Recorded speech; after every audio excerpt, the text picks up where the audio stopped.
uSathane uyasebenza uyakusebenzisa ukuhlubuka ukuthi umuntu ahlubuke kungahlukwana kahle ngoba isitha sesidale ingcabano khona inye into ekufanele siyiqaphele singabantwana bakaNkuluNkulu ukuthi noma uthandaza uxhumana noNkulunkulu oqaphela ukuthi kunemoya engase iphazamise ukuxhumana kwakho noNkulunkulu ukuthi ngenye indlela lengakhona ibandla elikhonza inkosi uJesu Kristu libe khona ibandla elingamamukele uJesu Kristu kodwa nalo manje sekufanele uhlukaniseke la ukuthi ikuphi la ngithola khona uJesu ophilayo osindisayo phambili maningi lamagama lendoda kuthi indoda yaziwa ngezibongo zayo hayi bamshabanga yebo yaziwa kodwa lezi zibongo zimbi ngoba zisho kubi abantu babulalana kangaka nje kunomoya osebenza emva kwabo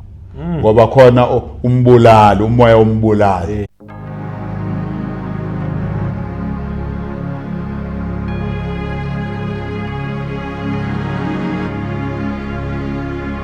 Welcome once again kwiKota2 Media. Igama lami ngomduduzi ngwakashabangu. Asibingelele umoya ongcwele khona phakathi kwethu. Sibonge nje lo Musa, sibonge uthando. Masalokho sihlangana sishare umsebenzi okungesona wethu wenkosi esiubolekiwe nje ukuthi nathi silokho siudlulisa siphathisana wona.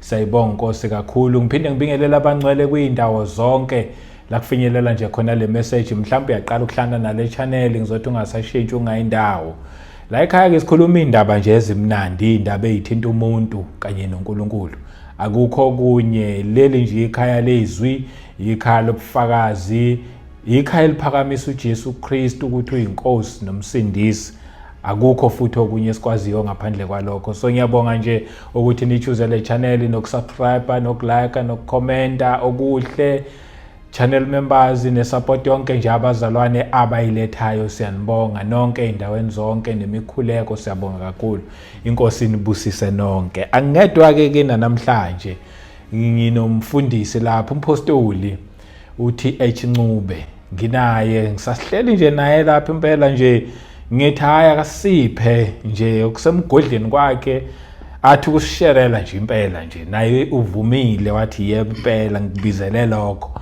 ukuthi nje inkosi lokho ekubekile ngikulethe ebantwini but ake simamukele simbingelele siyabonga futhi namhlanje ukuphinde sibe nawe kuyisibusiso nje esikhulu impela nje ukuhlangana nawe siphinde sibonge nama testimonies osusisherele wona ekuningi ngazi ngabala ngcine kuphi but namhlanje sikubingelele. Ngiyabingelela kakhulu kuwe babushabango. Amen. Kulokho kumnandi nje ukuba sebukhoneni benkosi nombingelela nombukeli weKota2 Media namhlanje mbukeli weKota2 Media kuseyisikhathi sikaNkulunkulu ukuthi sibe kanye nawe uzobukela uzolalela uzothola ulwazi uzohlomiseka uzoqwashiseka uzokwakheka ngoba lolu hlelo kuKota2 Media luqondene nalokho ukuthi kusizakale wena mbukeli weKota2 Media ungayisoli ngokuthi hawu ngithe ngena kule channel kodwa angitholaka lutho kodwa uphume ulokhuzile ulokhu ngaphilanga uphume utholile wakhekile wasizakala. Siyambonga kakhulu uNkulunkulu babushabango kusemnandi ngiyabuza umnandi izwi likaNkulunkulu alideleki ayalideleki impela ngathi ngalokho uqhubekile ulokhu ulizwile siyabonga hayi ngisabonga nje ithuba ngifisa ukuthi ngithi kumbukeli weKota2 Media uNkulunkulu uyakuthanda. Amen. uNkulunkulu uyakuthanda wathumela uJesu emhlabeni ukuthi azofela thina. Nami ngilana nje ngumntwana kaNkulunkulu. Amen. Beside ukuthi sengibiziwe uNkulunkulu wangibiza kodwa ngaqala ngokwamukela uJesu. Indaba enkulu ilapho nje ukuthi ngaqala ngokwamukela uJesu wayinkosi nomsindisi wempilo yami wenza umsebenzi empilweni yami esewenzile umsebenzi uNkulunkulu wangikhetha ukuba ngibe womunye wezitsha zakhe azoyisebenzisa njengawe nje babushabangu isitsha esikhethwe uNkulunkulu ukuthi uNkulunkulu akusebenzise nathi size sithola ukuthi asisebenzise kule platform ku Quarter to Media. Siyakubonga kakhulu lokho, asikuthathi kalula ukuthi uNkulunkulu kumlalela kwakho. Namhlanje nginombukeli we Quarter to Media ukudlulisela kuye lokho uNkulunkulu akubekile enhlizweni yami. Siyabonga baba. Siyabonga Nkosi, siyabonga kakhulu. Ngifisa ukuthi ke namhlanje kumbukeli we Quarter to Media ngiphenye elinye ikhethini. Noma ngivule elinye ikhethini. Ngoba sifisa ukuthi umlaleli umbukeli we Quarter to Media asizakale. Kube nezinto ezomkhulisa futhi uma umntwana kaNkulunkulu. Kube khona azothi nako osekungisizile. Nako kungikhulisayo. Ngoba le platform uNkulunkulu uyena oyigcobile ukuthi ifinyelele kuwe mbukeli we Quarter to Media. Siyabonga ukuba kanye na ngifisa ukuthi ke ngithi kuwe namhlanje ngizoke ngene nje esihlokweni esithi sazi isitha sakho. Sazi isitha sakho. Ngiyazi babu Shabangu mangisakhuluma ngiqala kanje ukuthi sazi isitha sakho. Umbukeli mhlawumbe ucabanga izinto eziningi manje usecabanga nomuntu axabana naye. Ukuthi ubani engacabana naye, ubani engimazi ukuthi uyangizonda okuyena oyisitha sami. Cha ke mbukeli we Quarter to Media asiqondile leso sitha thina. Kodwa siqonda isitha okuyisitha esisebenza emfihlakalweni, isitha okuyisona esiyisitha soqobo. Esimelana nabantu nje abaphilayo nesihlasela wonke umuntu ophilayo. Ileso sithe esifuna ukuthi sikhulume ngaso namhlanje. Igama laso uSathane. Igama laso Sathane. Isona sitha ke leso sangempela. Esikhulu. Futhi isona sitha mina mfundisi uTheshi Ncube engisizondayo. Ezweni likaNkulunkulu akuvumelekile ukuthi kube khona umzondayo, kodwa uSathane ngivumelekile. Ngiyamzonda uSathane. Uyisitha. Ingakho noJesu waxwayisa abafundi bakhe ngoSathane. Mhlambe nje ake siqale lapho umbukeli we Quarter to Media simukele. Sisakwamukela nje ngezwi likaNkulunkulu sizojula esifundisweni, kodwa ke sibuke uLuka 10. Ubaba umfundisi ngicela usifundele nje nceke yenkosi. Sikhuluma ngesitha esiuSathane. Esiyisitha somuntu nengisizondayo. Mhlawumbe ukusiqalela nje usibhekele lapha ku verse 17 ukuthi lithini izwi likaNkulunkulu. Senza isingeniso nje. Luka 10 verse 17 babuya ke abangamashumi ayisikhombisa ngokujabula bathi Nkosi namadimoni ayasithobela ngegama lakho. Yebo qhubeka ke siza ukuthi uJesu uthini kusajatshulwa kunjalo kube gxuma begidagida kodwa khona uJesu into afuna ukuyisho kubona noma ayisho kubo. Ngicela uqhubeke baba. 18 wathi kubo ngibona uSathane ewa ezulwini njengonyazi. uJesu ke lalela ke buka ke mbukeli we Quarter to Media ukuthi kuyajatshulwa amadimoni ayabathobela ngegama lika Jesu. Khona kunjalo uJesu uyabaqwashisa ngoba simele siqwashise mbukeli we Quarter to Media ukuthi nawe uqwashe kungathi ukhohlwe ukuthi njengoba ukholwa nje nami ngikholwa nje khona isitha. uJesu ke ubambulele elinye ikhethini ukuthi yebo niyajabula ukujabula kuhle akonakele lutho. Kodwa ke uthini la ezwini likaNkulunkulu?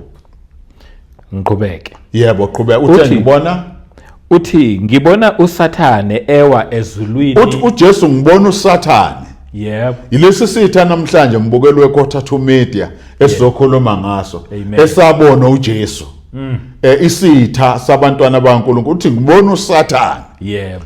Ngoba uSathane isona sitha sabantu. Yes. Isona sitha esaxabanisa abantu noNkulunkulu. Amen. uSathane igama lakhe. Yebo. Yebo, qhubeka. Ewa njengonyazi iqhubeke ku-19 ithi bhekani ngininikile igunya lokunyathela izinyoka nawofezela naphezu kwamandla onke esitha anisoze noniwa lutho. Ake ngibuze umbuzo ke mbukeli weQuarter to Media. Yebo. uJesu uthini ngoSathane? 1, ngibona uSathane ewa ezulwini Yes. njengonyazi, right? 2, Yebo. nginikezile igunya phezulu kwamandla onke ani esitha. Yes. uJesu uma uSathane embiza ngesitha, mina ngikwazi ukumbiza ngomngani wami. Angisiwa amadlela ndawonye naye. Yebo. Angisiye futhi umngani wakhe, ngisoze ngaba umngani wakhe. Yebo. Njengoba ngikholwa inkosi uJesu Kristu, uJesu uthi uyisitha uSathane. Amen. Uma ethi uSathane uyisitha, kusho ukuthi uyisitha kubantwana bakaNkulunkulu. Yebo. Uthi ke uJesu usinikezile amandla kodwa phezulu kwamandla ani esitha. Sikhuluma ke ngesitha la esiuSathane.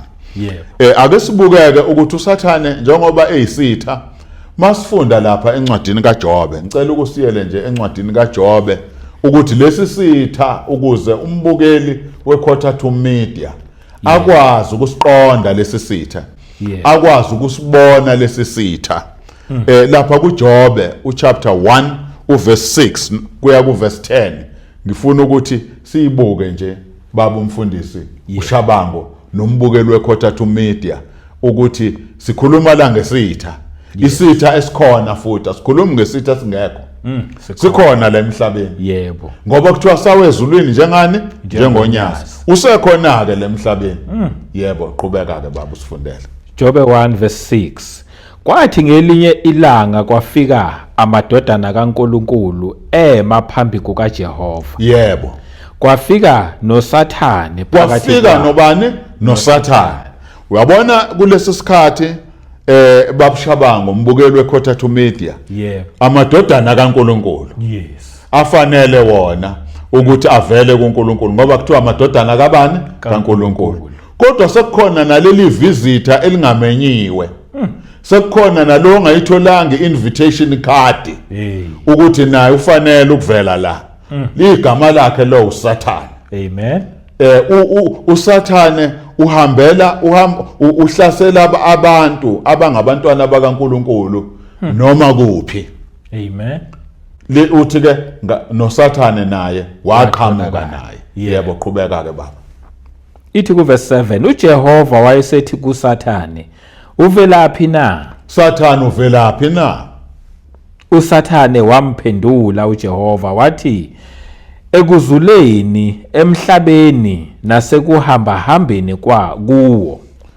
Ngifuna ukuthi umbukeli ayinake lento. uSathane uthi uvela kuphi?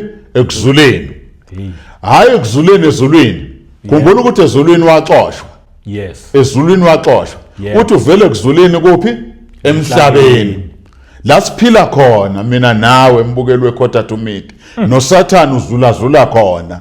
Uhamba khona uSathane. Yila uSathane ehla njengonyazi wehlela khona. Wehlela la emhlabeni ukuzohlasela abantu abenziwe ngomfanekiso kaNkulunkulu. Ukulwa nabantu abenziwe ngomfanekiso kaNkulunkulu. Amen. Ake siphinde sihlabele phambili sibuke ukuthi lapha ku 1 Peter 5 asisayiqedanga le kodwa nje ngibamba iphuzu lokuthi uSathane ukhona le emhlabeni. Yebo. Sengasho ukuthi uSathane akekho ukhona. Kodwa kufanele simqaphele ngoba uyisitha sabantwana bakaNkulunkulu. Nalapha na ke umpostoli uPetro umayiloba ku 1 Peter 5 uverse number 8 kuya ku verse 9 siyakuzwa lapho ukuxwayiswa ngoba sifisa ukuthi namhlanje umbukeli weQuarter to Media aqwashe azi ukuthi kunesitha sihamba le emhlabeni mhlawumbe kunezinto ezenzakalayo kuye uyacakeka ukuthi hawu lento yenziwa yini kanti kunesitho esusathane emva kwayo. Yo. Lenkinga leyabhekene na kunesitho esusathane emva kwayo. Yes. Ayizenzekeli. Yes. Yebo qhubeka baba usifundele. Verse 8. Yes, verse 8 kuya ku9. Qondani nilinde isitha senu. Qondane nelinde isitha senu. Nanku umbuzo ngeke ngathi eqaleni usathane ngiyamzonda ngoba uyisitha. Yebo. Uyabona ngeke usithande isitha. Hayi unhlobo. Angeke. Makuthiwa akekho umuntu othanda isitha. Yebo. Ikakhulukazi ngikhuluma ngesitha mina esiusathane. Ngoba angikhulumi ngomuntu. Yes. Wasemhlabeni ngikhuluma ngesitha lesi esiusathane. Yebo. Ukuthi umpostoli uPetro uxwayisa thina esikholwayo qondani nilinde. Qondani nenze njani nilinde. Kodwa kunesitha senu njengoba niqondile nje niqaphele ukuthi khona isitha la uyachaza ukuthi isitha senu bani usathane. Yebo. Qondani nilinde isitha senu usathane. Siyahamba njengebhubesi. Siyahamba njengebhubesi. Ngiyayibuka lento kaSathane mbukelwe eCotato Media ukuthi uyahamba njengebhubesi. Hayi ukuthi uya exercise. Akajimi, akahambeli ukuthi uyajima. Kodwa khona injongo yakhe afuna ukuyenza la. Yebo. Khona uloku hamba kwakhe akahambela mahala. Yebo qhubeka baba. Uyahamba njengebhubesi elibhodlayo. Uhamba njengebhubesi elibhodlayo. Sifuna esingamgwinya. Sifuna esingamgwinya. Uyabona isithe esiusathane. Sifuna nje lo somfica sikwazi ukumgwinya. Lo somfica engahlangene engasaxhumene noNkulunkulu. Lo somfica engasathandazi. Sifuna esingamgwinya. Isitha esiusathane. Yebo. Asinendaba nabanye abantu. Futhi asifuni abantu abangakholwa ngoba sesivele sesibagwinyile labo okwamanje. Kodwa vele siyazi ukuthi ekugcineni kwakho konke umuntu mayiphenduka uyakhululwa emandleni kaSathane. Yebo. Kodwa sifuna laba asebephumile noma asebe ngasekho embusweni wakhe. Uhamba ufuna bona, ufuna angabagwinya aphinda babuyisele ngakuye. Lapha yana sifuna esingamgwinya yebo qhubeka ke baba besuqedile. Ithi ku verse 9. Noma sigcine ku verse 9 yebo. Melanani naye. Melanani naye. Uyabona manje mayikhuluma kanjalo baba kube ngathi ngingasukuma ngime ngeinyawo. Makuthiwa melanani naye. Yes. Melanani na kusho ukuthi musu ukuhlala nje ugoqe izandla ngoba isitha sifuna wena, sifuna ukugwinya. Yebo. Sifuna ukugwinya wena isitha. Melanani naye. Yebo. Simelana naye kanjani? Niqinile ekukholweni. Niqinile ekukholweni. Yes. Ina ekukholweni ungaceki. Amen. Ngoba isitha babo umfundisi uShabango sinje. Sifika kumntwana kaNkuluNkulu ngimfanisa nesigcobo esibiyele uthango. Sifika isitha sinyakazise siza ukuthi lesi sigcobo sisaqinile sidlule siyo check esinye isigcobo ukuthi lana kunjani sihamba sibuye la esesadlula khona isitha sisazohlola futhi ukuthi lesa sigcobo sisaqine njengaqala yini. Uma sifika sekukhona ucegacega siyakusiphula ngoba sifuna singamgwinya. Yebo. Lapha kwabaseKorinte ubaba beseqedile bese siya kwabaseKorinte. Ngilisale sengiliqedile. Yebo qedele baba ivesi. Nazi ukuthi zona lezo zinhlupheko zehlela abazalwane benu abasezweni. Yebo. Isitha siyabhonga. Isitha siuSathane. Yebo. Sifuna esingamgwinya. KwabaseKorinte besibili chapter 4 verse 4 khona okwenziwa isitha esikwenza kubantu ngoba sifuna ukuthi abantu bangakholwa. Amen. Ngicela ubaba usifundele. Ithi la ku verse 4 okukubona abangakholwa. Ukubona abangakholwa. Abantu bayakuthanda ukukholwa baba umfundisi uShabango. Yes. Futhi akekho umuntu ongathi mina angifuni ukungena ezulwini. Wonke umuntu uyakuthanda ukukholwa futhi uyathanda ukuthi ekugcineni abuyele kumdali wakhe, abe nomdali wakhe wamlethe emhlabeni. Yebo. Kodwa kunesitha esimelana nalokho. Umpostoli uPaul asidalulayo la kwabaseKorinte besibili chapter 4 verse 4 ukuthi senzani lesi sitha ngoba sifuna abantu bangakholwa, okukubona bangakholwa. Yebo, qhubeka. Okukubona abangakholwa uNkulunkulu walelizwe uphuphuthekisile ingqondo yabo. Uphuphusekisile ingqondo yabo. Yebo. Okukubona abangakholwa. Abangakholwa. Yebo. Ngiyakhumbula nje ukuthi nami ngesikhathi ngingakakholwa, ngingakamamukeli uJesu Kristu, ngangingazi lutho ngensindiso, ngangipumputhekisiwe. Kusho ukuthi ngenye indlela ngifana nomuntu osefuyini ongaboni la iyakhona ukuthi kukhona umgodi la noma kukhona into ezomkhuba la. Umpumputheka kuba kuleso simo, awuboni into ezokulimaza. Amen. Ngoba umpumputhekisiwe engqondweni. Okukubona abangakholwa. Yebo. Umpumputhekisile ingqondo zabo. Isizathu yini ayimpuputhekise ingqondo zabo na? Ukuze kungasabi kubo ukukhanya kwevangeli lenkazimulo kaKristu. Ukuze kungasi kubo ukukhanya kwevangeli lenkazimulo kabani? kaKristu, ongumfanekiso kaNkulunkulu. Ongumfanekiso kaNkulunkulu. Yebo. Ngifisa ukuthi sihlabele phambili futhi simbuke uSathane lapha encwadini yesambulo. Lapho kukhulunywa khona kakhulu ngaye ngoba ngesikhathi uSathane ewa ezulwini uthi uJesu umbone ewa njengani? Njengonyasi. Asibuke isambulo 12 sifunda uverse 7 kuya kuverse 12. Isambulo 12 ezulwini likaNkulunkulu. From verse 7. Yebo baba.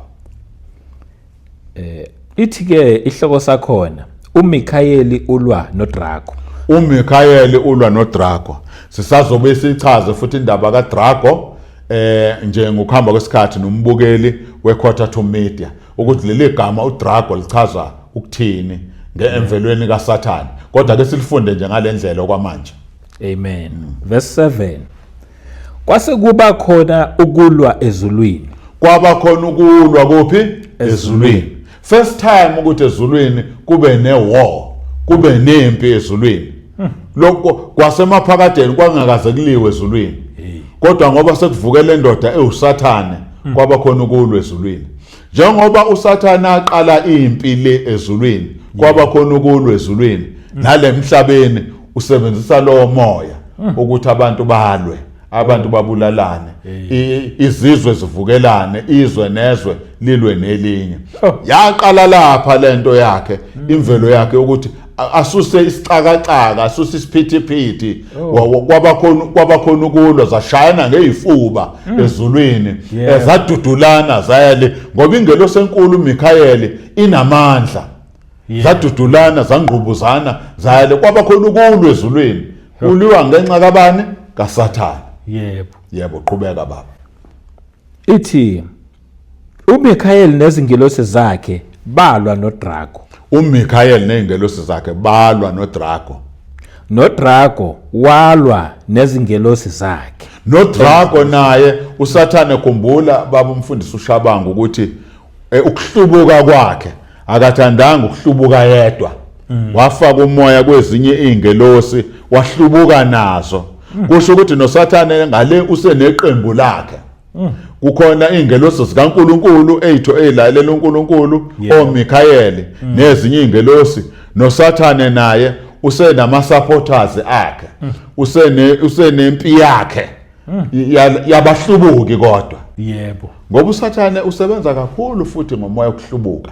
Kufanele siyinake leyo nto umbukeli weQuarter Media ukuthi uSathane uyakusebenzisa ukuhlubuka. Namanje kulesikhathi esiphila kusona uSathane uyakusebenzisa ukuhlubuka ukuthi umuntu ahlubuke.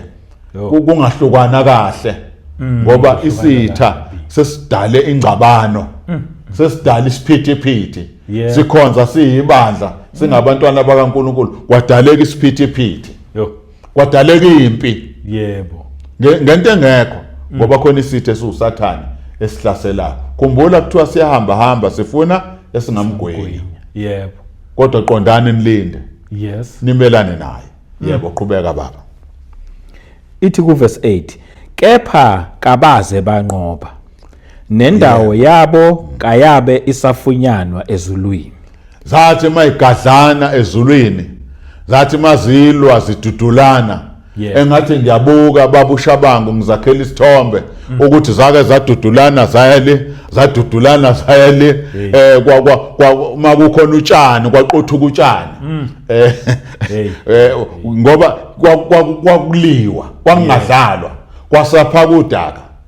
Kodwa impi kaNkulunkulu yanqoba. Yes. Ingakho izwi kaNkulunkulu kwenye indawo u1 John 4:4 lithi mkhulu okithi. Yebo. Kunaye okuphi esezweni. Mkhulu uJesu Kristu okithi kunoSathane namadimoni asezweni. Yebo. Sesiyaqhubeka ke mfundisi, ngifisa ukuthi ke singene sijuleke manje ngoba sesiyithintile indaba yesitha. Asifuni ukusithinta indaba yesitha sishiye endleleni. Sifuna ukuqhubeka nayo. Sibheka amagama akhe ke manje. Elinye nje seliphawulekile la elithi uDrago. Kodwa umbukeli wekhotha Thumiti uthi kaze kuthi uDrago makwenze njani. Waze waqanjwa ngaleli igama nje lisho ukuthini ngoba igama negama lisho into ethile. Lisho isigameko esithile noma imvelo ethile. Alikho nje igama elingena meaning. Kuthiwa igama kodwa lina meaning. Akwenzeki. Lisho into ethile. Ingakho namhlanje baba ngiyabonga ukuthi sizoqwashisa umbukeli wekhotha Thumiti ukuthi asazi sitha sakhe, asazi futhi nemvelo yaso namagama aso, ukuthi makusibizwa kanje sisuke sizohlasela ngayiphi indlela, sisuke siqhamuka ngayiphi indlela ukuhlasela yena njengomntwana kaNkulunkulu. Mhlawumbe ke ake siqale la ekuthenini noma asike sichaze yena uDrago. Ngoba sesize samthinta la nombukeli wekhotha Thumiti. Sizowachaza namanye cishe mhlawumbe azozafike la ko19. Kodwa ke sibuke uDrago. Njengoba sifundile lapha encwadini yesambulo. Akufunda uverse 3 bese siyamchaza. Uverse 3 lapho ku chapter 12. Ithi ku verse 3, kwabonakala esinye isibonakaliso ezulwini. Bheka nango uDrago. Bheka nangu uDrago. Lana ke makukhulunywa ngoDrago. Igama elithi uDrago liveza ukuthi inature kaSathane namandla kaSathane okudestroya. Makuthiwa uDrago kusuka kushiya imvelo yakhe namandla akhe ukuthi adestroye yonke into. Usuke ezodestroya. Mayibizwa ngeDrago imvelo yakhe lapha. Ingakho kuthiwa kwasuka impi babambana noDrago ngoba wayezodestroya. Wayezokwenza ukudestroya. Igama elithi uDrago lisho ngizothini ukuhlasela noma uqeda. Angibeke kanjalo. Noma ubhubhisa ngibeka kanjalo. Uqeda into ukulwa. Ulwele uqeda ukuthi lento engabe bikho.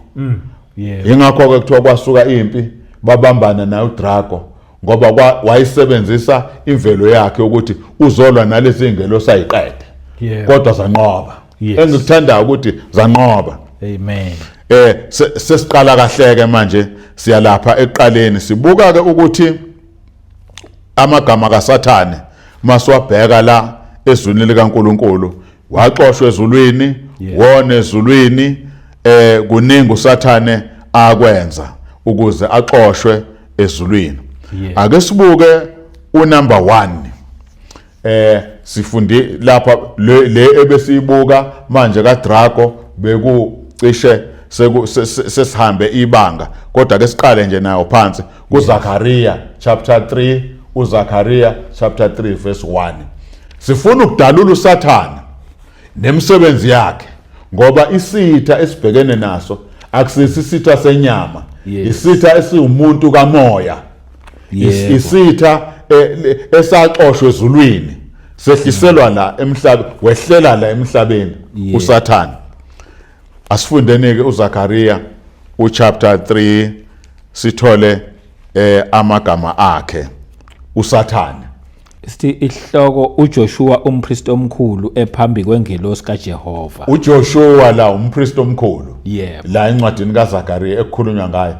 Umi phambi kabani? KukaJehova. Yes. Khumbula ke mbukelo wekhotha to meet ukuthi kwake kwavela amadodana kaNkuluNkulu lapha kuJobe. Amadodana kaNkuluNkulu athe evela phambi kaNkuluNkulu kuthiwa noSathane naye wagacela. Yebo. Ngoba uyathanda ukuhamba ezigaxa.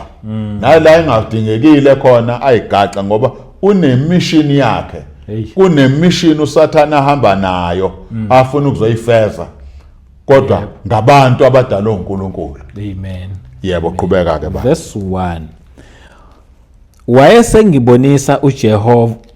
Wayesengibonisa uJoshua umpristi omkhulu emi phambi kwengelosi kaJehova. Emi phambi kwengelosi kaJehova uJoshua. Yebo. Yebo qhubeka. NoSathane emi ngakwesokunene sakhe ukumelana naye. Sekuyindaba yesibili le esiyifundayo.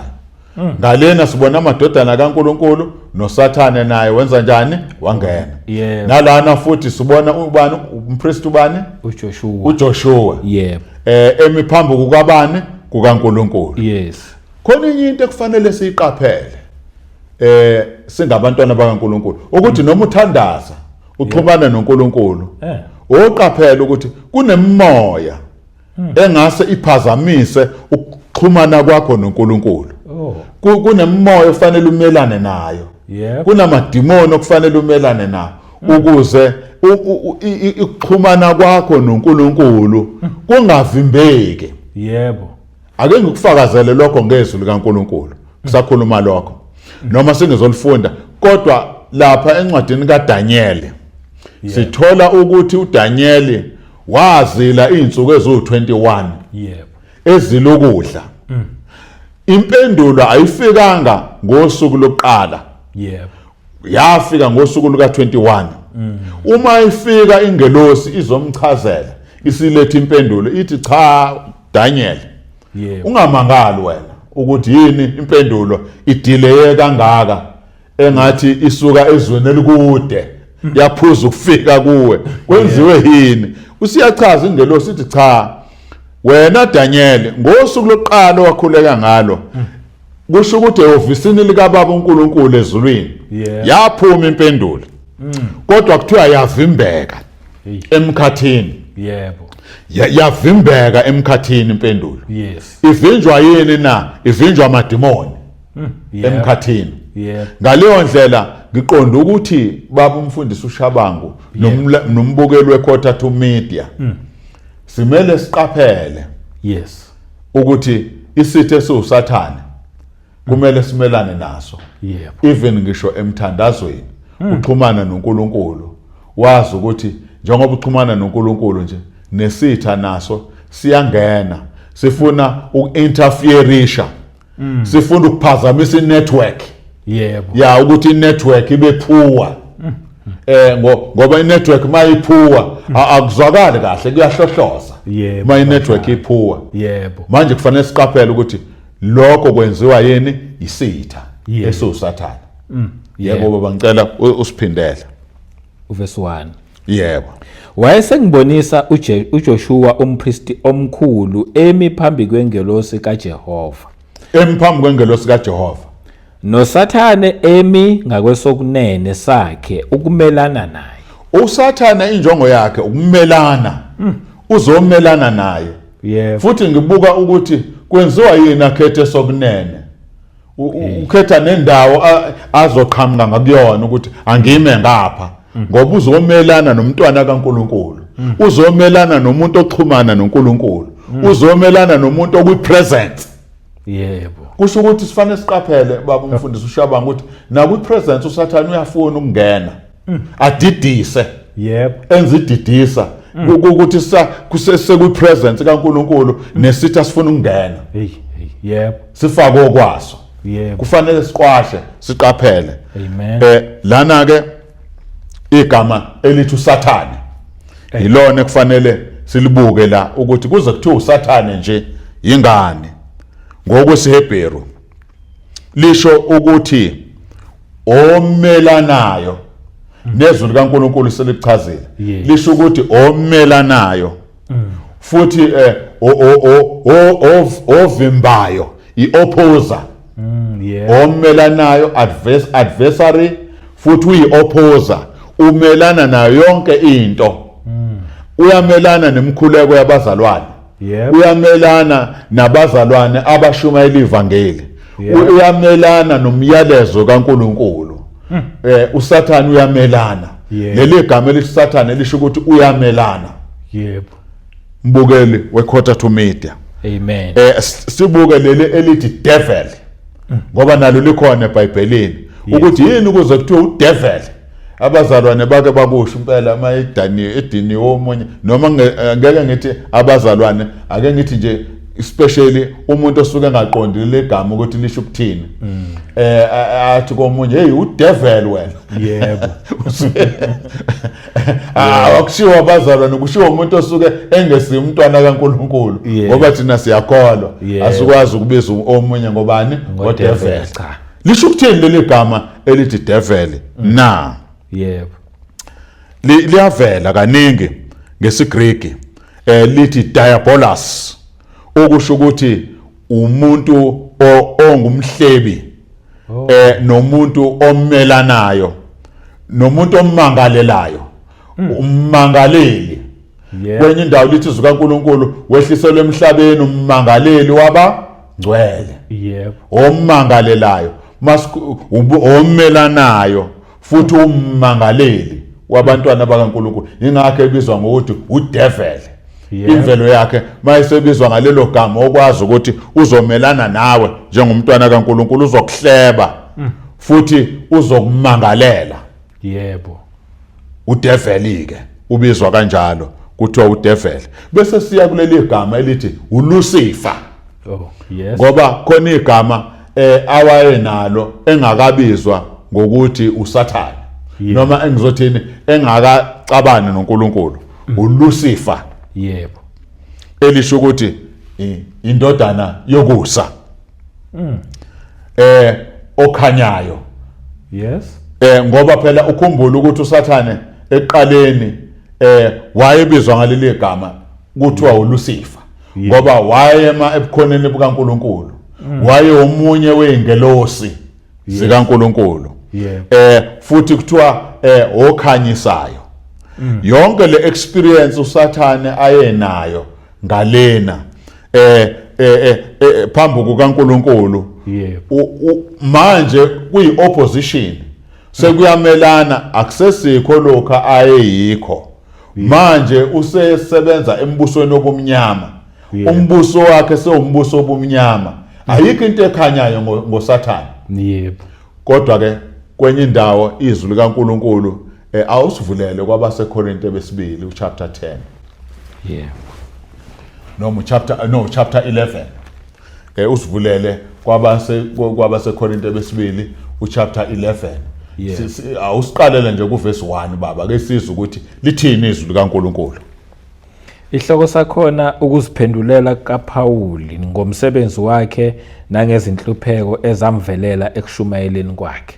Yebo, awuqhubeke baba verse 1. Lithini izwi kaNkulunkulu? Sengathi ufuna ukukhomba ezweni. Yebo.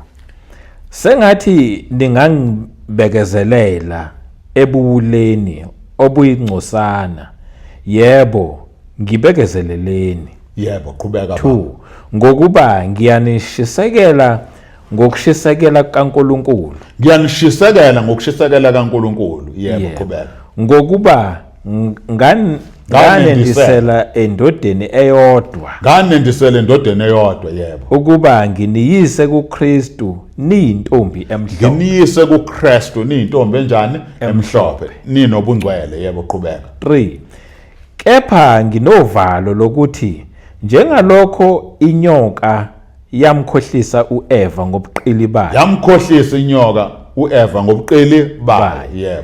Kanjalo izingqondo zenu mhlawumbe zingadukiswa ziyeke ubuqotho nobumhlophe ngokuKristu.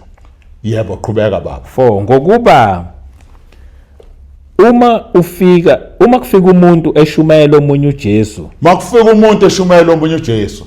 Baba, sishumayela ivangeli nje, sishumayela uJesu osindisayo. yebo, Bakhona abashumayela omunye uJesu. futhi. Njengalezi ikhathi zompostoli uPauli. Ekuthiwa uma umuntu efika eshumayela omunye uJesu, yebo, akusiyinto entsha. Into endala. Into uSathane kade aqala ukuthi kukhona okugenuine abese qhamuka yena nokuyifake. Yebo, qhubeka baba. yebo, uma eshumayelwa omunye uJesu esingamshumayelanga noma namkela omunye umoya endingawamukelanga, Omunye umoya, uyabona omunye uJesu singamshumayelanga futhi nomunye umoya. Kusho ukuthi imimoya miningi. Kufanele masikholwa siqaphele ukuthi imuphi umoya osiholayo la. Yebo. Yingakho kwenye indawo lithi izwi kaNkulunkulu ngicabanga ukuthi kungale ko 1 John lapho lithi ke hlolani omoya. Yebo. Ukuthi umoya muni lona osebenza la. yes, Kungenza ukukhuluma into right kanti akusiwona umoya kaNkulunkulu. Yebo. Njengalapha ngimnikeze umlaleli umbukeli weQuarter to Media isibonelo. Lapha kuzenzo 16 bangaphonsi silithi sithola lapho ukuthi kwakunentombazane Yes. eyayinomoya wobungoma. Yebo. Yayinomoya wobungoma. Yebo. Lalela, lo moya wobungoma kwathi maqhamuka ompostoli uPauli beshumayela uJesu osindisayo, yamemezela lentombazane yathi laba bayingceku zikaNkulunkulu abashumayela indlela yensindiso. Kodwa ioperator ngomoya wani wobungoma. yebo, Eyayikusho kwakuyiqiniso. yes, Kodwa umpostoli uPaul wacasulwa umoya ukuthi lo moya lo akuyena umoya ingcwele lo. Yes. Angikwazi mina ukuadvertise amadimoni. Angikwazi ukuthi amadimoni kube yiwona ahamba phambili ehambe efakaza ngami mina ngiyumntwana kaNkulunkulu ngishumayela ivangeli likaKristu ngifakazelwa amadimoni. Wacasuka umpostoli uPaul ukuthi izodidisa abantu lento.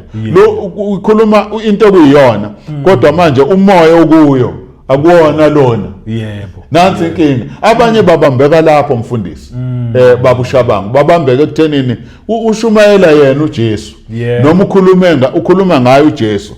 Kodwa bangabe besawuhlola umoya. hey, Ukuthi lo moya imuphi lo moya la. hey, ngiyakuzwa, Shona phansi uhlole ukuthi lo moya imuphi lo moya ola. yebo, Ngoba uzohamba uthathwa yeminye imimoya nje kanti akusiwona umoya kaNkulunkulu. hey. Yebo, qhubeka ke baba. Nikubekezelela kakhulu. Okay, angiqale kahle. Yeah. Uma elinye ivangeli, noma elinye ivangeli eningalamkelanga, Yebo. nikubekezelela kakhulu. 5 ngokuba ngithi angisilele ngalutho kubapostoli abaqhamileyo kakhulu. Yebo, 6 qhubeka baba. noma ngiyibhimbi lokukhuluma, Yebo. nokho angisilo ngokwazi. Yebo. Lokhu sikubonakalisile kinina ngezindlela zonke ezintweni zonke. 7 kumbe ngonile yini ngokuzithoba ukuba niphakanyiswe nina. Awuye mhlawumbe ko verse 10-11 la. Verse 10 njengalokhu iqiniso likaKristu likimi, angiwaphucwa lolo dumo ezigodini zase-Akhaya. Yebo. 11 ngani na ngokuba nganginganithandi na Yebo. uNkulunkulu yazi. 12 kepha engikwenzayo ngizakwenza futhi ukuze ngibaphuce ithuba abafuna ithuba lokuba bafunyanwe benjengathi kulokho abazibonga ngakho. Yebo. 13 ngokuba abanjalo bangabapostoli bamanga. Bakhona nabapostoli bani? Bamanga. Yeah. Yebo, njengoba zikhona ingceku zikaNkulunkulu abapostoli abashumayela ivangeli lenkosi uJesu Kristu. Bakhona futhi nabamanga. Yebo, qhubeka baba. Izisebenzi ezikhohlisayo. Izisebenzi ezikhohlisayo. Yebo. Beziguqula abapostoli bakaKristu. Uyabona ukuthi uSathane laphana waye esekukhanyeni engelosi yokukhanya. Yep. Manje esela emhlabeni angithi usesebenzela ubumnyama, umbuso wakhe obumnyama. Yes. Ngenye indlela uyakwazi futhi uSathane ukuthi aphinde ayiguqule futhi. Ngoba leya light uyayazi lokukhanya lokho ayiguqule ingelosi yani yokukhanya. Yokukhanya. Uyiguqula ingelosi yokukhanya nje kunesizathu. Qhubeka baba ufunde. Verse 13. Verse 14. Akumangalisi ngokuba uSathane uqobo uziguqula ingelosi yokukhanya. Nakho ke asime nje lapho nombukelo weQuarter to Media. Ngoba ngifuna ukuthi sime ezweni la sidalula uSathane, sikhuluma ngesitha sabantwana bakaNkuluNkulu ukuthi simi kanjani, ngoba eqaleni isihloko baba engisinikeza umbukelo weQuarter to Media sithi sazi isitha sakho. Yep. Siqonde isitha sakho, usazi isitha sakho. Yes. Uma wazi isitha sakho kulula ukuthi noma sithi siyakuhlasela ubone ukuthi hayi nasi isitha lesi esingihlaselayo. Kusho ukuthi ke uyazi ngilana ekuthenini ke uSathane uyayiguqula. Yebo. Uyayiguqula wena wabona inhlwathi ibuye ishintshe imbala kanti ifuna ukugwinya. Yebo. Ishintshe imbala nje engathi imbala yayo mihle ifuna ukugwinya wena. uSathane uyayiguqula. Azenze ingelosi yokukhanya. Kube ngathi lo khulumayo kodwa kube kukhona umoya omunye kuye kodwa khulume into abathi abantu hayi lento lena yilo izwi likaNkuluNkulu nje lela likhulumayo. Kanti uSathane naye usecashile khona lapho.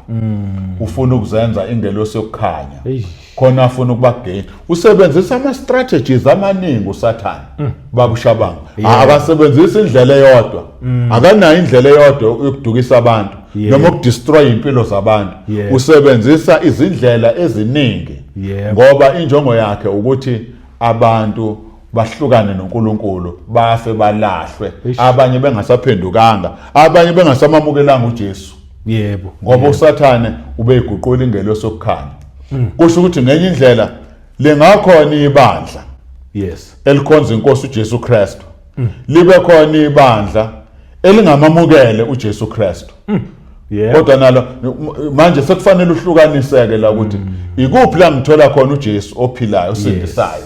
Okwazi ukungikhulula ezonweni noma ngingaphansi kwendawo la ngiqhubeka nempilo yami yokona, ngiqhubeke nako konke okubi, ayikho into eshintshile kumina. Zifike ihluke lapho ke mase ibekwa kanje, seyibekwa kuMarietha ukuthi ke nazo ke zathelwa ke manje. Ikuphi okufanele ukubheke wena la? Kufanele ubuke ukuthi mangabe uthi ngisebandleni, yebo, ngisizakele yini? Ikhona into eshintshile empilweni yami. Yebo. Kukhona ukukhululwa kwezono engangizenza ngingakamamukeli uJesu Kristu. Yebo. Manje ngimamukele uJesu, mangimamukele yini ungashintshi lutho ke. Okusho ukuthi ngenye indlela uSathane nawe uyayiguqula ingelosi yani yokukhanya ngoba uqonda ukudukisa abantu. Yebo. Sihlabele phambili maningi lamagama lendoda. Kuthi indoda yaziwa ngezibongo zayo. Hayi. Babushabanga. Yebo. Yaziwa kodwa lezi zibongo zimbi ngoba zisho kubi. Yes. Zisho kubi kodwa izibongo zakhe zimbi. Ama titles kaSathane mabi. Yebo. Kwenye indawo ke sesifundile ke la ukuthi uSathane uyayiguqula azenze ingelosi yani yokukhanya. Ake simbuke lapha kuHezekiel, incwadi kaumprofeti uHezekiel chapter 28 verse 14. Sikhuluma ngamagama kaSathane. Lana uyaziguqula. Uma ibizwa ngokuthi uLucifer, kusho ukuthi la eshintsha khona amakhalasi. Uma ibizwa ngokuthi uLucifer, uhamba ayiguqule. Ufuna njalo ukuthi adidise abantu. Yebo. Abantu badideke. Lapho umprofeti uHezekiel sifuna ukubona elinye igama lakhe lana kuthiwa uyi-anointed cherub. Kusho ukuthi uSathane wayeyiKherubi ngesizulu. Ikherubi ungena kwenye igroup yeingelosi zikaNkuluNkulu. Yebo. Ebizwa ngokuthi ikherubi. Yebo, qhubeka. Ezekiel 28 verse 14. Wawuyikherubi eligcotshiweyo. Silalele ubukele futhi mbukeli weQuarter to Media. Kuthiwa waye hayi ukuthi manje useyilo. Oh yeah. Ngoba walahlekelwa iposition ngokuphakama kwakhe. Yeah. Walahlekelwa iposition yakhe ayenayo ezulwini phambi kaNkulunkulu. Sekuthiwa wawuyikerubhi. Yebo, qhubeka. Eligcotshiweyo Eligcotshiweyo. Yebo. Yabona naye kwakukhona ugcoba nalo lenkunzi malanga lona simqaphele uSathane. Khona ugcobo owayenalo ngaleqala esephambi kaNkulunkulu. Yebo, qhubeka baba. Elisibekelayo ngakubeka waba sentabeni engcwele kaNkulunkulu. Waye kwi high rank engelosini. Wayesesigabeni esiphezulu. La engelosini ikerubhi eligcotshiweyo. Yebo. Elihola indumiso. Elihola iworship. Yebo. Yebo, qhubeka. Wahamba phakathi kwamatshe omlilo. Yebo. 15. Asigcine nje ku verse 14 baba ngicela siyibambe lapha. Bese sibuke elinye igama lika Sathane. Ngizolokho ngimdalula nje mbukelwe Quarter Media. Ngizolokho ngimphenya nje ubunqunu bakhe. Ngimphenya nje ubunqunu bakhe uSathane, ngimveze, ngimdalule, ngimbeke obala ngoba sifanele usazi isitha sakho. Yebo. Ukuthi simo kanjani. Khona la ibizwa khona ngokuthi ungomubi. Igama lakhe nalo lelo. Elinye ititle yakhe the evil one. Omubi ubizwa ngokuthi ungomubi. Lapha kuMathewu 13 uverse 19 no verse 38. Ubizwa ngelinye igama lokuthi ungomubi. Yebo. Asiyitholeke ezwini likaNkulunkulu lapha kuMathewu. Ngiyabonga nje babushabango indlela sisaqhubeka usayifunda uyicaphona ngoba sithatha ezwini. Asifuni ukuthatha kwenye indawo. Sifuna ukuthola ezwini. Ungomubi. Mathewu 13 verse 19 no verse 38. Oh, verse 19. Ake sithathe uverse 19 okokuqala. 19. Yilo naloyo olizwa izwi lombuso angaliqondi ufikelwa ngomubi. Ufikelwa ngomubi. Ubani lo mubi mbukelwe Quarter Media? uSathane. Ulizwe izwi likaNkulunkulu angaliqondi. Uyabona ngoba silana nje kule channel. Yes. uNkulunkulu uqonda ukuthi umbukeli weQuarter Media aliqonde izwi. Alizwe aliqonde. Yebo. Kodwa ma wa lose attention, ifocus, ufikelwa onjani? Omubi. Uyena uSathane futhi yena loyo. Hey, omubi. Yebo. Angaliqondi ufikelwa ngomubi ohlwitha okuhlanyelwe enhlizweni yakhe. Verse 38. Ithi ku 38 insimu yizwe. Insimu yizwe, yebo. Imbewu enhle yibo abangabantwana bombuso. Kodwa ukhula ngabantwana bomubi. Ukhula ngabantwana bomubi. Imbewu enhle nani nokhula. Ukhula abantwana bomubi. Uyabona lapho kukhulunywa ngabantu abangalamukelanga izwi likaNkulunkulu. Futhi izwi likaNkulunkulu elingakenza umsebenzi empilweni zabo ukuthi ukhula. Yebo. Ukhula abantwana bomubi. Njengoba usho kwezwi likaNkulunkulu. uSathane ubizwa ngokuthi ungomubi. Bese liqhubeka izwi likaNkulunkulu lithi ungumbusi walelizwe. uNkulunkulu walelizwe. Yebo. The ruler of this world. uSathane enye title leyo ukuthi ufuna la emhlabeni kubusa yena. Kodwa ngoba sekwafika uJesu ngeke. Qhubeka baba. Usifundele lapha evangelini lika John 12 verse 31. John 12 verse 31. Amen. Ungomubi mbukelwe Quarter Media. Ungomubi uSathane. Yebo. John 12 noma uyiruler sesidlulile ukuthi ungomubi sesibuka manje ukuthi ufuna ukubusa. Yebo, qhubeka baba. John 12:31. Kalokhu kungukwahlulela kwalelizwe. Kalokhu umbusi walelizwe. Umbusi walelizwe, the ruler of this world. Kusakhulunywa ngaye njalo uSathane ukuthi umbusi walelizwe. Yebo. Ufuna ukumisa wakho umbuso la. owakho umbuso ufuna ukumisa la emhlabeni la kukhona umuntu odalwe uNkulunkulu la kukhona umuntu owenziwe ngomfanekiso kaNkulunkulu ngesikhathi efika ensimini yaseEdeni edukisa abantu ebahlubukisa kuNkulunkulu benza isono ngoba uSathane ufuna ukuthi abuse la izweni yebo qhubeka ke baba umbuso walelizwe uza kuxoshwa umbuso walelizwe engikuthandayo ukuthi uzokwenziwa kanjani uzoxoshwa asihlabele phambili ubaba beseqedile le uverse 31 sengiqedile okay ake sifunde no 30 wakhona verse 30 uJesu waphendula wathi lelizwi alizanga ngenxa yami kepha ngenxa yenu izwi alizanga ngenxa yami kepha ngenxa yenu asiphinde sihlabele phambili sibuke ukuthi uSathane ubuye abizwe ngokuthi uNkulunkulu walesi sikhathi is the god of this age akasiyo uNkulunkulu ongonaphakade ngoba yena uxoshwe lapha ufuna ukuthi azoba uNkulunkulu uNkulunkuluwana angibeke kanjalo ngoba akasiyo uNkulunkulu odala izwe nomhlaba kodwa ufuna ukuthi abuse abe uNkulunkulu la emhlabeni kodwa siyambonga uJesu ukufika kwakhe sayibonga yebo siqhubeke silifundileke lelo verse okusempeleni silifunde lapha eqaleni lasifunde khona abaseKorinte besibili uchapter 4 verse 4 kuthiwa uNkulunkulu walelizwe umpuphuthekisile ingqondo zabo ukuba kungasi kubantu emhlabeni ukukhanya kwevangeli lenkazimulo kaNkulunkulu kube kuthiwa uyinyoka uSathane uyinyoka ingakho nje umuntu mangabe omunye embiza ngokuthi hey usibani uyinyoka noma athi akuthandeki kuyacabanisa impela ngoba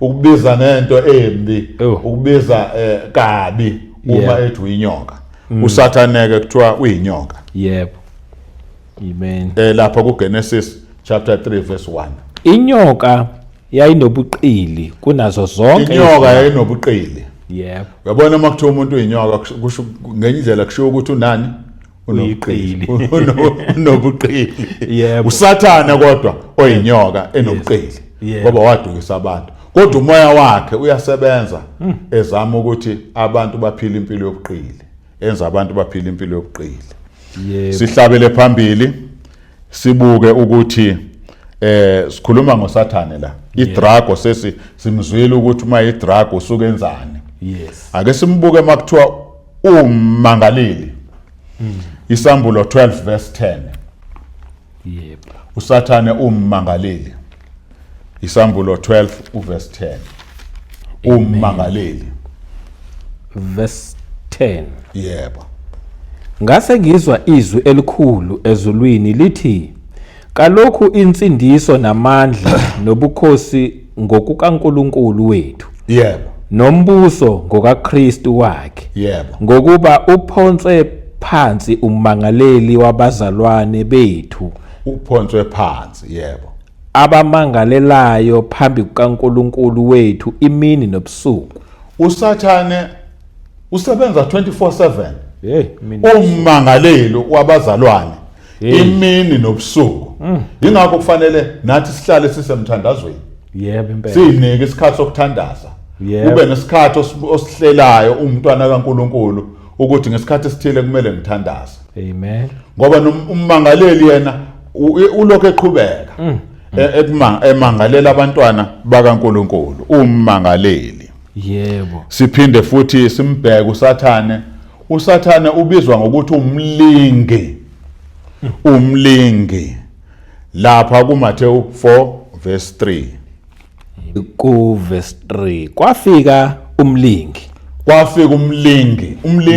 uye uSathane lo ekukhulunywa ngaye yebo wathi kuye uma uyindodana kaNkulunkulu yisho kuba lawa amatshe abe izinkwa yisho ukuthi la matshe abe izinkwa yebo okay umlingi umdukisi Sambulo 12 verse 9 cela usifundele mbukelwe eKhothathu Media ngiyakholwa ukuthi livesi nevesi uyabamba ukuthi lama verse esiwafundayo azokusiza ukuthi usazi sitha sakho yebo qhubeka wayesephotswa phansi udrago omkhulu inyoka endala ethiwa umhlebi noSathane umhlebi noSathane yebo odukisa izwe lonke udukisa izwe lonke ungumdukisi yebo qhubeka waphonswa phansi emhlabeni nezingilosi zakhe zaphonswa kanye naye okunye umbulali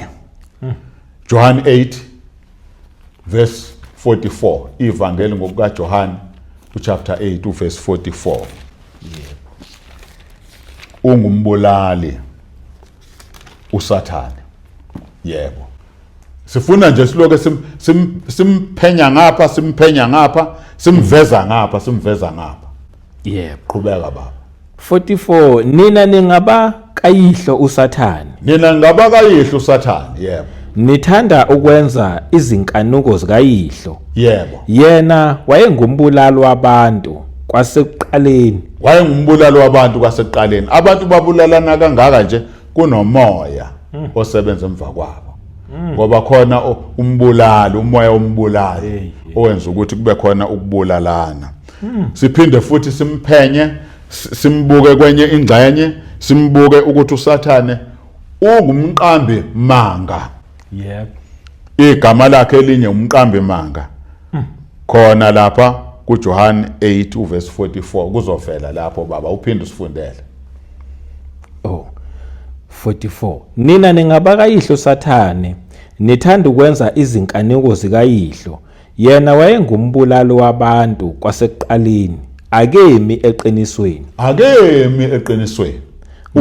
yebo ngokuba iqiniso lingekho kuye yebo nxa ekhuluma amanga ukhuluma okungokwakhe ungumqambi manga yebo lokhu engumqambi manga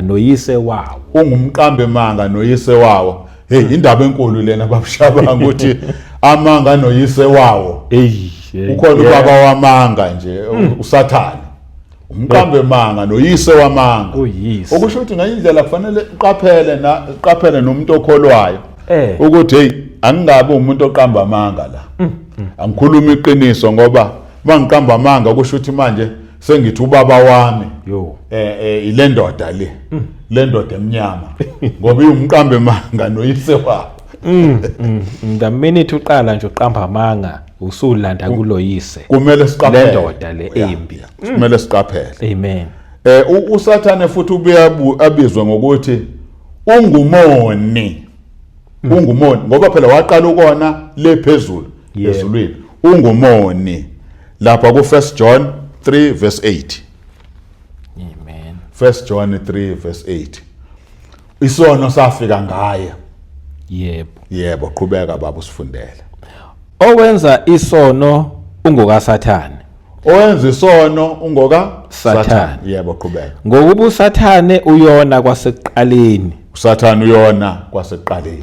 indodana kaNkuluNkulu yabonakaliswa ngalokhu ukuze ichithe imisebenzi kaSathane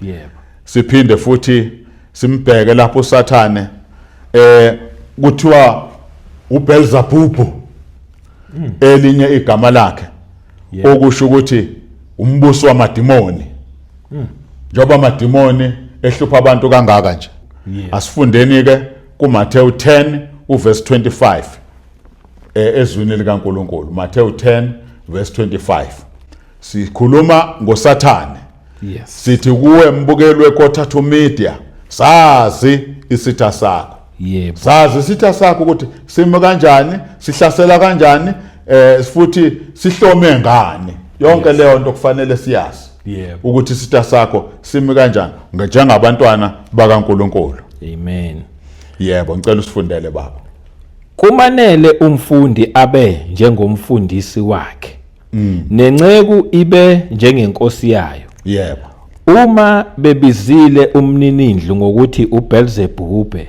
kakhulu abendlu yakhe kakhulu abendlu yakhe 26 ngakho ke ningabesabi ngokuba akukho okusitshekelwayo okungayi kwambulwa nokufihliweyo okungayi kwaziwa uBelzebub leli gama lithi Belzebub umbuso wamadimoni noma kuthiwa inkosi yeyimpukane. Inkosi liyahlekisa lona. Inkosi yeyimpukane, umbuso wamadimoni. Akekho umuntu oyithandayo impukane nje, uma ukudla kwakho kuhlalwe impukane uyakhetha uhlunge ukuthi hey kuhlala impukane lana. Angeke nje uvele ukudle sekuhlalwe impukane. Amen. Elinye lamagama kaSathane ukuthi uyinkosi yamadimoni, inkosi futhi yeyimpukane, Beelzebub. Kube kuthiwa uBeliali, uSathane elinye igama lakhe uBeliali. Yebo, ngicela ubaba sifundele kwabaseKorinte besibili uchapter 6 verse 15. KwabaseKorinte besibili ubaba usifundela kahle nje. Ngiyabona ukuthi umbukeli weKota to Media ulokhe ehamba nathi ecathula eza ngasemuva ngoba izwi likaNkuluNkulu ilona elikhanyisayo. Amen. Ilona elisipha ukukhanya. Ake siyibukeke kwabaseKorinte besibili chapter 6 verse 15. Yep. Verse 15.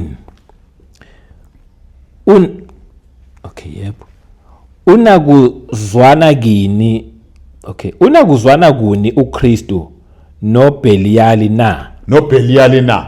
uSathane njalo uBeliali. Elinye lamagama akhe abizwa ngalo kuthiwa uBeliali. Yebo. Unesabelo sini okholwayo nongakholwayo na? Leli gama lokuthi uBeliali lisho ukuthi worthless one. Ongena kusiza nje ngalutho, worthless. Ongelutho. Liphinde futhi lisho ukuthi the wicked one. Kusho ukuthi ngizothini ongcolileyo, onokungcola, wicked one. Yebo. Umuntu onokungcola. Uyena lo wenza abantu babe nobuthakathaka, the wicked one. uBeliali igama lakhe, elinye igama elisho amagama kaSathane. Amen. Asiye ngasekugcineni noma le sifundile nombukeli weKota to Media. Ngeke ngisayiphinda baba ngikufundise yona ubusuyifundile eqaleni lapho uSathane kuthiwa asimelane naye.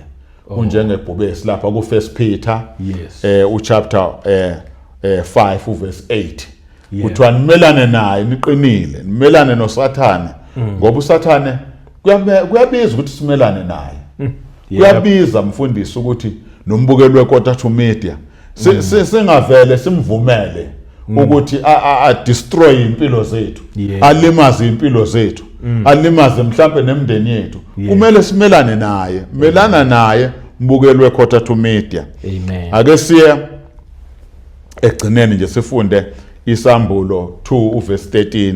Sesigcina la emagameni kaSathane ngoba besichaza amagama kaSathane awu-19 ukuthi esiwathola la eBhayibhelini ezwini likaNkuluNkulu ngoba amanye abazalwane bawajwayele kodwa mase siqhubeka la khona amapage asembulekile nakumbukeli weKota to Media ukuthi hawu kanti nalana kuseyuyena nalo nalana kuseyuyena nalo noma ngashiya qhamuke seyibiza ngaleli eseyileli igama kuseyuyena kusewumuntu ayedwa ukuthi nje uneziqu zobumnyama ayithwele emahlombe akhe uqhamuka ngalokho abuya aqhamuka ngalokho abuya aqhamuka ngalokho. Amen. Ngicela baba usifundele izwi likaNkuluNkulu limnandi uyazi baba njengoba ulifunda nje ngathi singaloku sihlezi la na ungabusabuyele emuva eGoli ulokhu uhlezi la eshowe sidle izwi likaNkuluNkulu ikakhulukazi ukudlulisela kumbukeli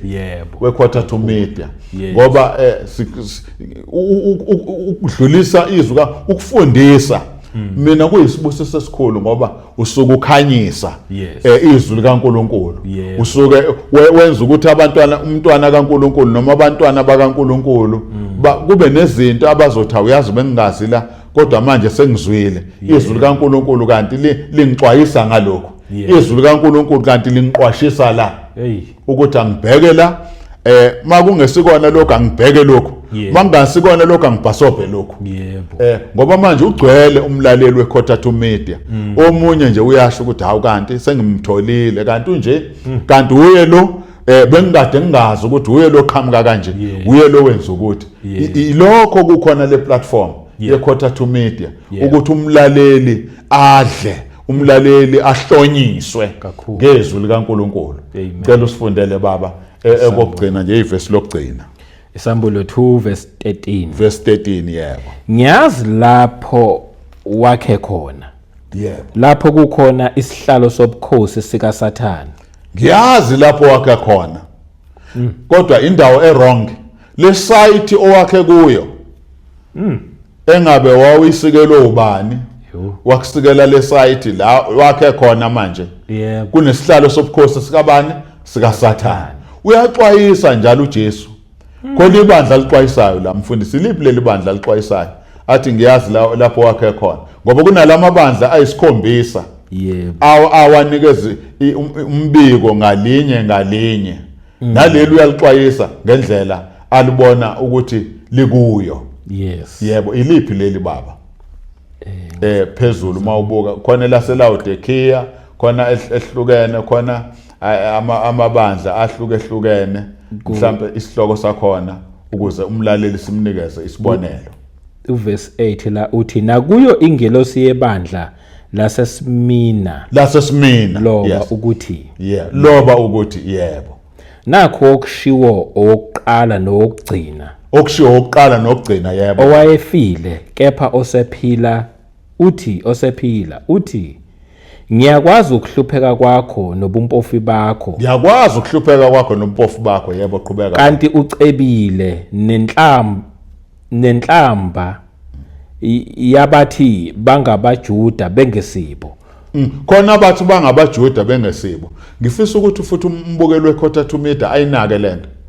Umuntu angayibiza ngomKristu kanti akasiya. Khona la ababethi bangabaJuda kanti abasibo. Yebo. Kuzovela ithelo ukuthi ithelwe njani eziPhumalanga. Yebo qhubeka baba. Kodwa beyisinagoge lika Sathane. Bayisinagoge lika Sathane. Kusho ukuthi kusesontweni lika Sathane. USathane umfundisi. Uyena isinagoge phela indawo okukhonzwa kuzona. Kodwa bangamasinagoge kaSathane. Ungathi yahlekisa kodwa ijolile kakhulu. Futhi kunesixwayiso. Singahleka kodwa sibuye sibuke ukuthi isixwayiso esiqhamuka la sikhulu kangakanani uJesu umoya engcwele exwayisa la encwadini esambulo ukuthi hayi lapho bakhe khona laba bakumasinagoge kaSathane. Yebo qhubeka baba. Ithi ku verse 10 ungesabi lokho oza kuhlupheka ngakho. Yebo. Bheka uSathane uza kuphonsa abanye kini etilongweni. Yebo. Ukuba nilingwe. Yebo. Futhi niyakuhlupheka izinsuku eziyishumi. Yebo. Thembeka kuze kube sekufeni. Ngokunika umqhele wokuphila. Yebo. 11 onendlebe makezwe lokho okushiwo umoya emabandleni. Onqobayo akasoze oniwa ngokufa kwesibili. Yebo. Okay, uverse 12. Nakuyingelosi yebandla lasePegami loba ukuthi yebo ile yasePegami. Ibandla lasePegami yebo qhubeka baba. Nakho okushiwo onenkemba ebukhali esika inhlangothi zombili uthi ngiyazi lapho wakhe khona ileli bandla lasePegami leli alixwayisayo ukuthi ngiyazi ukuthi nina njengoba nilana nje la ngiyakwazi la wakhe khona yebo. Lapho kukhona isihlalo sobukhosi sika Sathane. USathane uyabusa kuleli bandla. Yo. Uhlezi phakathi. Uyena olawulayo. Uyena oguidayo. Makukhona isihlalo sakhe sobukhosi, isihlalo simele iauthority. Yebo. Khona isihlalo sakhe kusho ukuthi uhlezi la uyalawula lana kulese ulawula ngaphakathi kuleli bandla. Ngiyazi la wakhe khona ilapho kukhona isihlalo sika Sathane. Sobukhosi sika Sathane. Uyabona makuthiwa sobukhosi. Ukusho ukuthi umuntu oyinkosi unjani? Uyabusa. Yebo uyabusa. Yeah, khona isihlalo sobukhosi sika Sathane. Bukelwe Quarter to Media. Asiqaphele. Sazi isitha sakho esuSathane. Namhlanje bekuyilokho nje esigcile kukona baba umfundisi uShabango ukuthi sidlulisele kumbukelo weQuarter to Media ukuthi akagawule abheke. Akusiyinto entsha leyo ukuthi kube namabandla kaSathane. Into endala naye ezweni yavela yahlala obala. Abanye ba-appointile baba apostoli. Njengoba besifunda nje kusibona abeqiniso kodwa. Abazishaya uyayishaya ingelosi yokukhanya kanti uyingelosi yobumnyama. Yebo. Ukuqwashisa. Hey. Sibheke. Hayi siyabonga kakhulu. Sihle sifundo futhi nje kakhulu ngendlela emangalisayo. Kuthi angithi thola uJesu weqiniso. Kuyacaca manje khona okungesene weqiniso. Uthi mawusumtholile uJesu weqiniso uphinde futhi uthole nebandla leqiniso. La kubusa khona ubukhosi bukaKristu. Yes. Hayi obomubi. Uyombona kanjani ke ngoba iyona question eyayibeningi kubantu ukuthi ngobona kanjani leli sonto lele leqiniso. Uthi uma ekhuluma nje uJesu uthi nobabona ngeyithelo zabo. Nibheke nje ama-fruit. Uma ama-fruit ebheke eceleni shiya phansi. Kushuthi akusikhona. Sobona ngeyithelo. Yilokho nje mina engingakusho sesiyivala. Mhlawumbe nje futhi nawe sewusho amazwi okugcina sesifaka nama-phone number nje for someone ofuna ukukuthinta. Yebo. Ngiyabonga kakhulu babushabangu. Ukubonga kwami ngithi kukuncane ngoba okusempeleni ngangingazi ukuthi ngiyothola i-platform enjengana le ye-Quarter to Media. Amen. Ngokuba ngiyinceku kaNkulunkulu ngikwazi ukuthi ngixhumane nabantu abakude njengombukeli nje laba asebebukele lenkonzo la ibuka ekhona noma ikwelinye izwe noma ngabe ukuphi la ibuka ekhona. Ngiyambonga kakhulu uNkulunkulu babushabangu ngawe ukuthi kube khona i-Quarter to Media. Futhi ngikhululekileke ukuthi umbukeli we-Quarter to Media angixhume uma kunesidingo somkhuleko noma ke yini okunye oabona ukuthi singamlekelela kukona, singamkhanyisela kukona. Loyo futhi ofisa ukwamukela inkosi uJesu Kristu njengomsindisi wempilo yakhe naye futhi angafona angithinte simlekelele sim-introduce simamukelisa uJesu. Ngoba okunye okubaleke phezulu kwako konke ukuhlala umuntu enesiqiniseko sokuthi uJesu mamukele empilweni yakhe. Inombolo yami yocingo ke ithi 0733 856754 bese kuma einkundleni zokuxhumana nakhona futhi sesikhona ke ku TikTok ungabhala nje mbukeli uthi Dynamite Gospel Outreach na ku Facebook futhi ngokunjalo. uNkulunkulu akubusiseke mbukeli we-Quarter to Media. Qhubeke uyilandele i-Quarter to Media ngeindlela eziningi nokuposta nokutshela abanye ngoba lokho kutholile ungakugodli kuphelele kuwe kudlulisele nakwabanye ubatshele ngale channel nabo bazosizakala ngoba kusizakale wena. uNkulunkulu akubusise. Ngiyabonga. Siyabonga kakhulu umpostoli washerela nje indaba enkulu kanti futhi nje sewuhambe nathi lokho sisherela. Sayibonga Nkosi ayiqhubeke nje kubusise ikusebenzise nje futhi kakhulu ngamandla. Ngibonga nje nokuyiavela nje ukuthi yazi mina ngisebenzela nje inkosi. Nofuna ukungithinta ulungile ngangithinta. Sakubonga kakhulu nalokho. Sakurespect. Ngiyayibonga nje nenkosi esiyikhonza abazalwane. Udumo lonke lungolwayo ukuthi alokhu esiconnectisa nabantwana bakhe. Ayikho into engiyihlonipha njengaleyo.